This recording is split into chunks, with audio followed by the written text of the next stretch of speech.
Hello everyone. सो आज का हमारा टॉपिक रहेगा कोरल रीफ्स। वैसे तो ये सीलन ट्रेड्स में ही मेजरली यूपीएससी क्वेश्चन पूछता है ऑप्शनल में हमारे, बट आपका जो कोरल रीफ्स है वो ज्योग्राफी से भी रिलेटेड है, इसलिए मैंने सोचा मैं इसको एक अलग वीडियो में सेपरेट कवर करके डाल देती हूँ। जिसको ज्योग्राफी के लिए स्टडी करना होगा वो ज्योग्राफी के लिए भी कर सकता है, हमारा GS1 का पोर्शन, और प्रीलिम्स में भी हम कोरल रीफ्स से क्वेश्चन देखते हैं काफी बारी। एज वेल जो ऑप्शनल के लिए करना चाहेगा वो ऑप्शनल के लिए कर लेगा। So let's start. So coral reefs हमारे कैसे होते हैं? मरीन होते हैं, कॉलोनियल होते हैं एंड पॉलीप्लॉइड होते हैं। इनमें नो मेड्यूसे फॉर्म, क्योंकि अगर मेड्यूसे ही फॉर्म हो जाएगी ये तो फिर अपने दोबारा से वही पॉलिप से मेड्यूसे से वही ऑल्टरनेशन ऑफ जनरेशन चलता रहेगा। सो दैट इज वाई इनमें नो मेड्यूसे फॉर्म। इनका जो स्केलेटन होता है वो कैल्केरियस होता है, मीन्स कैल्शियम कार्बोनेट का होता है। क्लास इनकी होती है एंथोजोआ या हाइड्रोजोआ से भी ये होते हैं, बट मोस्टली यहीं से होते हैं। ठीक है, ये अपनी एक ब्रांच कॉलोनी बना लेते हैं जिसको हम कोरलम बोलते हैं। देन जो स्ट्रक्चर होता है इनका वो 10 mm long up to 25 centimetre आप कह सकते हो। ठीक है, 25 सेंटीमीटर तक। देन बेसल डिस्ट्रिक्ट जो है इनका वो एब्सेंट होता है, जो इनके पास बेसल डिस्क है वो नहीं होती है। देन जो ओरल डिस्क होती है वो न्यूमरस टेंटिकल्स के साथ होती है। इनके ओरल डिस्क पे बहुत सारे टेंटिकल्स होते हैं, जैसे कि अगर ये डिस्क है तो इस पे इस तरीके से बहुत सारे टेंटिकल्स होंगे। देन जो फेरिंग्स है वो शॉर्ट होगा विद नो साइफोनोग्लाइफस। ठीक है, साइफोनोग्लाइफस नाम का एक ऑर्गन होता है जो इनमें नहीं पाया जाता है, इनके जो फेरिंग्स है, क्योंकि वो छोटा होता है। देन इनके जो मसल्स होते हैं वो वेल डेवलप्ड नहीं होते, दैट इज वाई मैंने यहाँ क्रॉस लगाया है।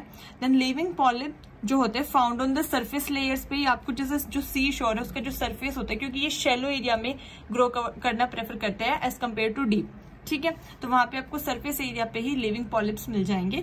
सॉलिटरी कोरल्स नोन एज कोरलाइट, जो हमारे सॉलिटरी कोरल्स होते हैं उनको कोरलाइट बोलते हैं, और वो कैल्शियम कार्बोनेट के बने हुए होते हैं।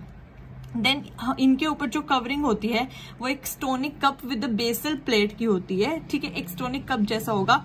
जो वॉल ऑफ कप है हम उसको थीका बोल सकते हैं, आउटर थीका, इनर थीका, इस तरीके से। देन जो कैविटी ऑफ कप होती है उसमें वर्टिकल रिजेस प्रेजेंट होते हैं, जिनको हम स्क्लेरोसेप्टा भी बोलते हैं। सेप्टाज होते हैं जैसे ऐसे, जैसे ये अगर ये कंपार्टमेंट है तो इसमें एक सेप्टा है इस तरीके से, सो उनको हम स्क्लेरोसेप्टाज बोलते हैं। देन इनकी फॉर्मेशन देख लेते हैं वो कैसे होती है। सबसे पहले sexual reproduction by fusion of gametes, जैसे वही मेल एंड फीमेल आके फ्यूज करके गैमेट बना देंगे। ठीक है, उसी से हम इनका जाइगोट बन जाएगा। देन जाइगोट के बाद लार्वल स्टेजेस होते हैं। जो इनका लार्वा होता है दैट इज प्लेनुला लार्वा, क्योंकि मैंने अभी आपको बताया सीलन ट्रेड्स का ही एक कैरेक्टरिस्टिक है। सो प्लेनुला लार्वा होगा जो सबस्ट्रेटम से जाके अटैच हो जाएगा फर्दर। देन वो मेटामॉर्फ करेगा इनटू यंग कोरल पॉलिप में। ठीक है, देन रिप्रोड्यूस, आपको पता ही है पॉलिप एसेक्सुअल्स होते हैं तो वो सेक्सुअली रिप्रोड्यूस कर नहीं सकते, और इनमें मेड्यूसे फॉर्म जो है सेक्सुअली वो प्रेजेंट नहीं होती है। सो ये कैसे रिप्रोड्यूस करेंगे? Asexually by budding. Then this secrete protheca, जो अभी हमने ऊपर पढ़ा था, इनकी आउटर लेयर को थीका बोलते हैं, by ectoderm. Okay, then radial folds आ जाते हैं इसमें, जो कि स्क्लेरोसेप्टा बना देंगे इनसाइड, जो मैंने अभी आपको बताया था। और जब यही इनर साइड पे फ्यूज हो जाते हैं बहुत सारे सेप्टास, तो हम इनको कॉल्यूमेला भी बोल देते हैं। ठीक है, देन सिमिलरली एक ऐसे न्यू पॉलिप आपका ग्रो हो जाएगा, और ये प्रोसेस चलती रहेगी फर्दर ऑन। देन इसके लिए हमें कंडीशंस क्या चाहिए होती है? हमें एक वार्म टेम्परेचर चाहिए, शैलो सरफेस चाहिए, टेम्परेचर 20 डिग्री सेल्सियस के नियर अराउंड चाहिए।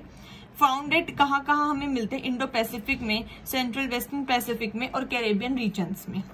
देन इसके बाद नेक्स्ट हम करेंगे टाइप्स। हमारे पास कितने टाइप्स के कोरल्स होते हैं? सबसे पहले हमारे पास है fringing reef, then barrier, then atoll. हमारे पास ये मेजर 3 टाइप्स के होते हैं। तो कुछ जो आपका फ्रिंजिंग रीफ है वो सिचुएटेड होता है near to volcanic island, situated near to volcanic islands. ठीक है, ओके। देन उसके बाद ये हमारे जो है मोस्ट एक्टिव जोन में मिलेंगे आपको, मोस्ट एक्टिव जोन। देखिए, तो आपको ये जो कोरल्स हैं फ्रिंजिंग रीफ वाले, आपको मोस्ट एक्टिव जोन के आसपास मिलेंगे। ठीक है, यहाँ पे क्योंकि बहुत एक्टिव जोन होना चाहिए कोरल की ग्रोथ के लिए, इसको हम सी वर्ड जोन भी बोल सकते हैं, सी वर्ड जोन। ओके, ये 50 to 100 मीटर के सर्कल में मिल सकते हैं आपको। 50 to 100 मीटर का एक सर्कल हो सकता है। ठीक है, जो कि फ्लैट होगा, मड का होगा, और यहाँ पे आपके living corals as well as dead other animals से बने हुए कोरल्स बोथ टाइप के मिल जाएंगे। अब उसके बाद मैं आपको डायग्राम से बता दूंगी, पहले एक बार हम डिस्क्रिप्शन देख लेते हैं, उसके बाद हम देखते हैं बैरियर रीफ। बैरियर रीफ आपके थोड़े ग्रेटर डिस्टेंस तक मिलते हैं। ठीक है, जैसे कि 1.5 से 10 माइल्स तक इस तरीके से आपके दूर तक मिलेंगे ये लोग, ठीक है। और ये फर्दर इनका जो मेन कैरेक्टरिस्टिक है ये आपको जरूर याद रखना, लगून फॉर्मेशन।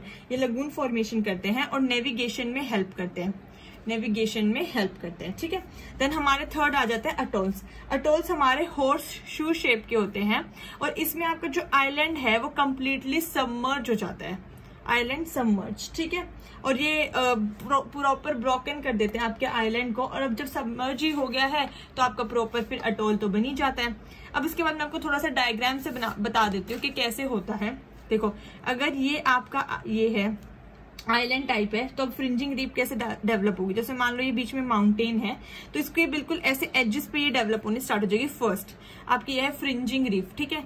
सेकंड स्टेज में क्या होगा, ये जो है बीच में आपको थोड़ा थोड़ा सबसाइड करने लग जाएगा और ये ऐसे ऐसे ऐसे ऐसे दूर तक चली जाएगी। This is your barrier reef, second, ठीक है।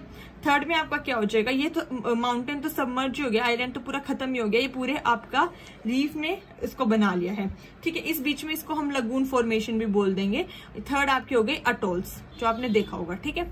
नेक्स्ट अब हम करते हैं थ्योरीज ऑफ फॉर्मेशन के हमारी जो रीफ्स हैं वो बनती कैसे हैं। तो इसमें आपकी मैं ब्रीफली बता देती हूँ जो मेजर इंपॉर्टेंट थ्योरीज है। फर्स्ट जैसे आपकी सब्सिडेंस थ्योरी, इसमें ये आपके डार्विन ने दी थी, ठीक है। इन्होंने क्या कहा था, इन्होंने क्या था, सब्सिडाइज्ड हो के आपकी रीफ्स बन रही है। जैसे कि आप डायग्राम में देखिए, पहले प्रॉपर माउंटेन था, थोड़ा थोड़ा रीफ ने बिल्कुल बैरियर के से भी कम फ्रिंजिंग की तरह उसने कवर करना स्टार्ट किया, देन उसने बैरियर बनाया। So this is subsidence theory और ये शैलो रीफ में ही मेजरली देखने को आपको मिलेगी, ठीक है।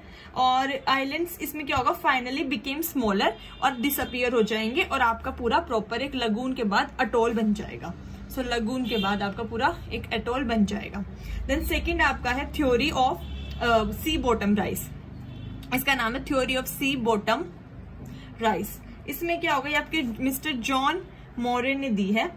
इन्होंने कहा था कि जो आपकी हाईएस्ट पीक होती है ओशियन बॉटम की, ठीक है, वहां से आपका कोरल का डिपोजिशन ड्यू टू सेडिमेंट्स और उन सब चीजों की वजह से ग्रो करना स्टार्ट करेगा, लेकिन बस उसको एक ऑप्टिमम लेवल चाहिए होता है ग्रोथ के लिए।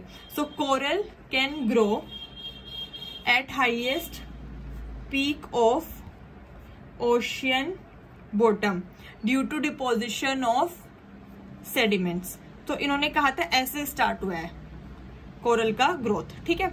उसके बाद हमारी थर्ड थ्योरी है दैट इज ग्लेशिएशन थ्योरी। इसमें कहा गया था, ये हमारे वैसे तो मिस्टर पेनिक एंड डेली ने दिया, इन्होंने कहा था जैसे जैसे टेम्परेचर रोज होने लग गया तो जो हमारी आइस है वो मेल्ट होने लग गई, टेम्परेचर राइज हुआ जो हमारी आइस है वो मेल्ट हो गई, जिसकी वजह से कोरल्स को एक फ्लैट सरफेस मिल गया। माउंटेन तो ऑटोमेटिकली मेल्ट हो गया सी सरफेस के पास, जिससे उनकी ग्रोथ बढ़ गई कोरल्स की, ठीक है। फ्लैट सरफेस उनको एक मिल गया इस तरीके से। उसके अलावा हम इसमें देख सकते हैं कि अब आजकल हमारे कोरल्स की इंपॉर्टेंस और उनके डिस्ट्रक्शंस। तो इंपॉर्टेंस क्या है, हम इनको एज अ ऑर्नामेंट यूज कर सकते हैं, ठीक है, जैसे कि स्टोन में यूज कर लेते हैं हम, ठीक है। एक नेचुरल बैरियर भी है सुनामी के लिए। एक्यूमुलेशन ऑफ ऑयल हमें यहाँ पे मिलता है क्योंकि लोग माइनिंग भी करते हैं। मेडिसिनल वैल्यू भी है, ये सब मैं आपको बता देती हूँ, ठीक है।